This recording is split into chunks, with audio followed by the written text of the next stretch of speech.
سلامونه او نیکې هیلې د دې اونۍ غوره خبرونو ته ښه راغلاست. پکتیکا کې د پلتو بند د جوړېدو چارې پیل شوې. د اوبو د چارو د تنظیم ملي اداره وایي د دغه بند په جوړېدو 1.34 میلیارده افغانۍ لګښت راځي او چارې به یې د 3 کالونو په موده کې بشپړې شي. د پلتو بند چې 10 متره لوړوالی، 232 متره اوږدوالی او 104 متره پلنوالی لري، په نورمال آبي کال کې 8.8 میلیونه متره مکعب اوبو ذخیره کولو ظرفیت لري.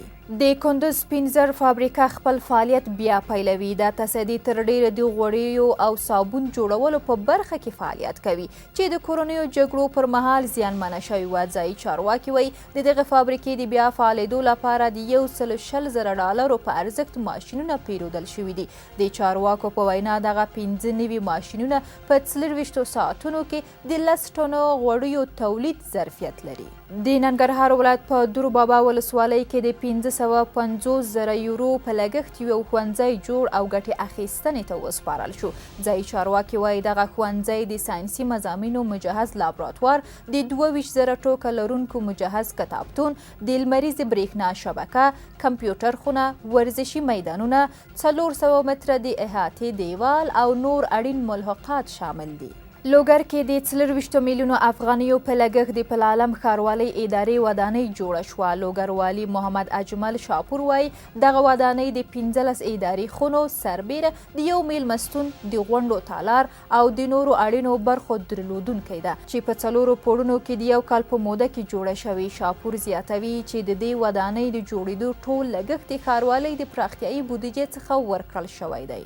د پکتیا د شاتو سږنی تولید نږدې 900 ټنه ده. پکتیا د کرنې او مالدارۍ ریاست مسؤلین وایي چې د پکتیا د ولایت په کچه د شاتو مچیو 450 فارمونه فعالیت لري چې له یادو فارمونو څخه سږ کال 900 مټریک ټنه شات تولید شوي دي.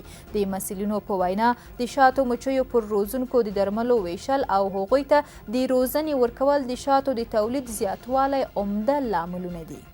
افغانستان په تیره یوه اونۍ کې د اوسپنې پټلۍ له لارې 3500 ټنه توکي بهر ته صادر کړي دي.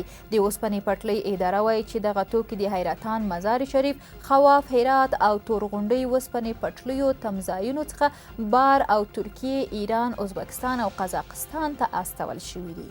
په کونړ کې د لرګیو صنعتي تولیدات زیات شوي دي. د صنعت او سوداګرۍ وزارت وایي په دې ولایت کې د لرګیو د صنعت د تولید یو شرکت په 2,700,000 امریکایي ډالرو پانګونه د صنعتي تولیداتو په برخه کې خپل تولیدات زیات کړي دي. دغه وزارت زیاتوي یاده فابریکه چې اوس مهال پکې لرګین لوښي، زینتي او داسې نور توکي تولیدیږي، لږ تر لږه 300 تنو ته پکې د کار زمینه برابره شوې ده.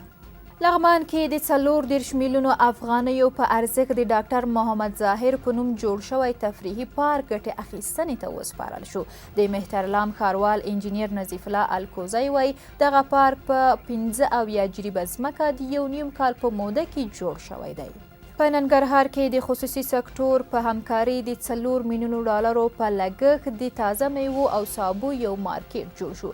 ځایي چارواکي وایي دغه مارکیټ په رغولو سره به د سره رود، خوږیاڼو، حصارک او شیرزاد ولسوالیو او د لغمان د قرغیو ولسوالیو کروندګر خپلو حاصلاتو ته لنډ بازار پیدا کړي او دغه راز به سلګونه کسانو ته د کار زمینه هم پکې برابره شي.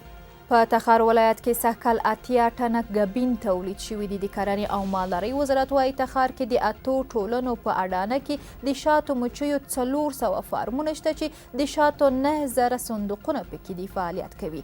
د دغه وزارت په وینا تخار کې د شاتو د پروسس یوه فابریکه هم فعالیت لري چې د ورځې د 500 ټنو شاتو د پروسس وړتیا لري. قدرمنو لیدونکو دا د دې اونۍ مهم او غوره خبرونه چې تاسو ته مو وړاندې کړل. تر بیا ښې چارې.